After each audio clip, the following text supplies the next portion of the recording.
Oakmont Country Club is hosting the U.S. Open for a record 10th time from June 12th to 15th. Its thick rough, deep bunkers, and lightning-fast greens challenge players like few other courses in the world. Some courses ease you into the round with a friendly opening hole, not Oakmont. The long par 4 first hole played as the hardest hole in the 2016 U.S. Open, doling out more double bogeys than birdies. The fairway slopes severely downhill to the green, which also runs away from the player. Land your approach on the putting surface and it might chase over the green, but land it too short into the downslope and it could kick over as well. The first green was the second hardest to hit in 2016. In the words of Oakmont head professional Devin G., you have to be so precise, especially in firm conditions, with where you land that golf ball. The short par 4 second hole on the other side of the turnpike is friendlier, but will still challenge players to make a decision off the tee, with multiple possible landing areas all presenting their own potential risks and rewards. Sit in the grandstands behind the second green and you'll likely see many different approaches to the hole, with some players hanging well back off the tee to avoid taking on the bunkers or ditch that line the fairway, others attempting to drive the green, and pretty much everything in between.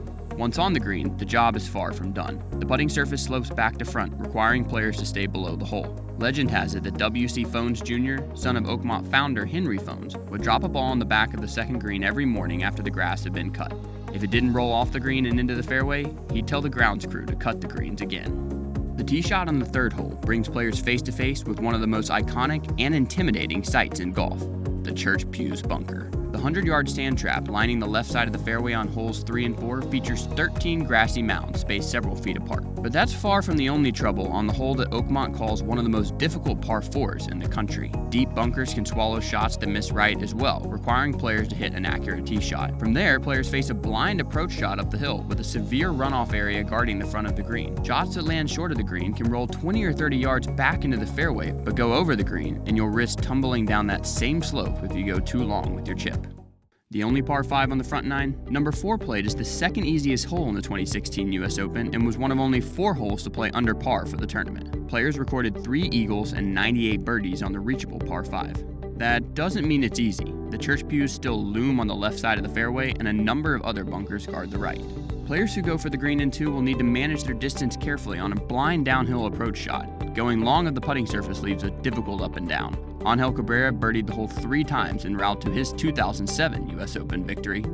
Players will have a shot at back-to-back birdies, as the 5th hole is a short par 4 that should leave most pros with a wedge in for their approach after a semi-blind tee shot. The 5th green is the second smallest on the course and is surrounded by bunkers, including a pair of deep ones left of the green. Angel Cabrera hit his approach to tap-in range to tie the leaders in the final round of the 2007 U.S. Open that he would ultimately win by a shot. The first par 3 on the course and the second shortest hole at 200 yards, the 6th is birdieable, but shots long and right of the green will leave players in danger of bogey or worse. The bunkers right of the green are particularly deadly, with the putting surface sloping away. It was the 11th hardest hole in the 2016 U.S. Open. Oakmont head professional Devin G. expects that changes to the green as part of the recent restoration of Oakmont, led by architect Gil Hands, will make it more difficult this year.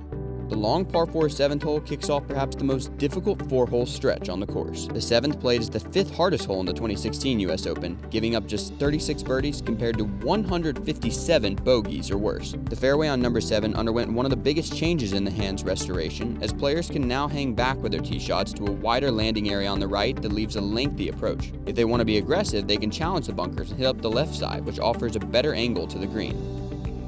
Capable of playing over 300 yards, the 8th at Oakmont holds the record for longest par 3 in U.S. Open history. It was the most difficult green to hit in both the 2007 and 2016 U.S. Opens. Number 8 was just the 8th hardest hole in 2016, but it gave up the fewest birdies, with just 24 all week. Shots well short of the green can run up to the putting surface in firm conditions, a necessary option when some players will likely hit 3 woods off the tee. The length is not the only challenge. The massive Sahara bunker guards the left side of the green.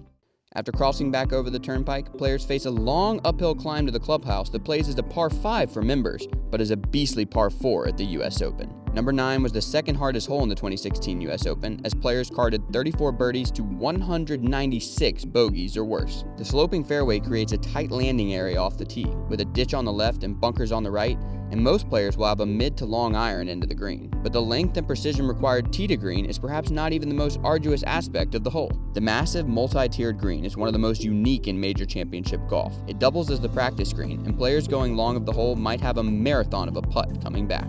Just like the front 9, Oakmont's inward half starts with a grueling bang. The downhill par 4 10th hole plays the 4th hardest hole in the 2016 U.S. Open and could be even more difficult this year, as the Gill Hands restoration added a ditch across the fairway, already one of the narrowest on the course, that may force players to take a shorter club off the tee. The green slopes severely front to back and right to left. Any player that misses short or right of the putting surface will face a challenging chip, and birdie opportunities are few and far in between even for those who hit the green in regulation. Oakmont head professional Devin G said, "Any second shot on that green within 15 or 20 feet is an incredible shot."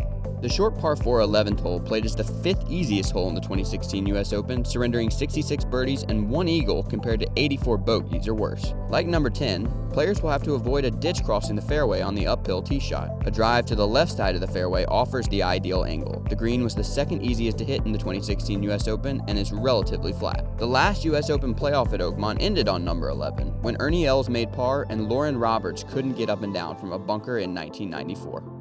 Par 5s are supposed to provide birdie and eagle opportunities for the best golfers in the world. In the 2016 U.S. Open, the 12th at Oakmont, playing as the longest hole in U.S. Open history, doled out more bogeys and double bogeys than red numbers. Bunkers and ditches await on both sides of the sloping fairway. The hole played significantly downhill, making it reachable for many pros with 2 excellent shots despite the over 600-yard scorecard distance. But getting close to the hole can be difficult, even from just a few yards in front of the green that slopes away from the fairway.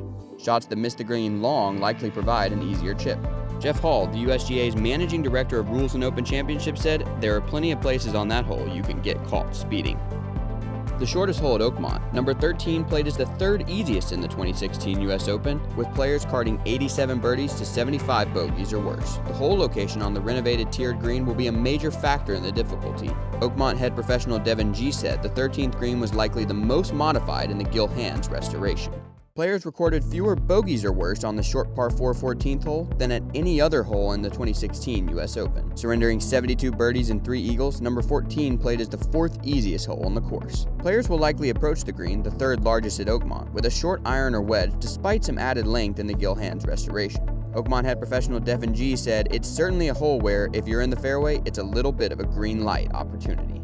Players chasing the leader on Sunday better make birdie on number 14 because the 15th is a bear of a par 4 that played as the 3rd hardest hole on the course in the 2016 U.S. Open. The longest par 4 at Oakmont, number 15 gave up just 32 birdies compared to 177 bogeys or worse. The Piano Keys, another series of grassy mounds in a bunker less famous than its Church Pews counterpart, lurk left of the fairway off the tee. Oakmont head professional Devin G said he expects the changes made to the green and bunkers on the hole will make the 15th even harder than in previous Opens. Of course, with 2 superb shots, birdie is still possible at number 15. Johnny Miller made the last of his 9 birdies in the final round of the 1973 U.S. Open on his way to his historic 63 and the title.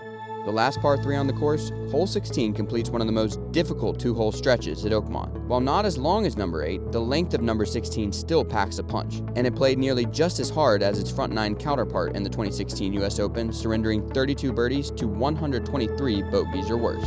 Players going left of the green could face their death in the long, deep coffin bunker that lines the entire length of the putting surface and beyond. The easiest hole on the course in the 2016 U.S. Open, the drivable par 4 17th offers players a shot at birdie or even eagle, and it gave up 135 red numbers at the last U.S. Open at Oakmont, by far the most of any hole. But going for the green doesn't come without risk. The 17th green is the smallest on the course, and the gaping big mouth bunker awaits to swallow shots that miss right. Oakmont head professional Devin G described the 18th at Oakmont as one of the more iconic finishing holes in the game of golf. The lengthy par 4, with the clubhouse looming behind the green, played as the 7th hardest hole in the 2016 U.S. Open, and it's not a friendly finale for players needing a birdie to catch the leader, as it gave up just 33 in the last U.S. Open at Oakmont. The 2nd longest par 4 on the course requires a straight drive. The major undulations on the green make getting close to the hole challenging. G described it as a deceiving green because of the way it sits with the topography of the land, but he also said any shot to the middle of the green should allow for a manageable 2-putt to any hole location. Should the tournament remain tied after 72 holes, the players would return to number 17 to play a 2-hole aggregate playoff on the closing holes. If still deadlocked after that, it would move to sudden death starting on hole 15.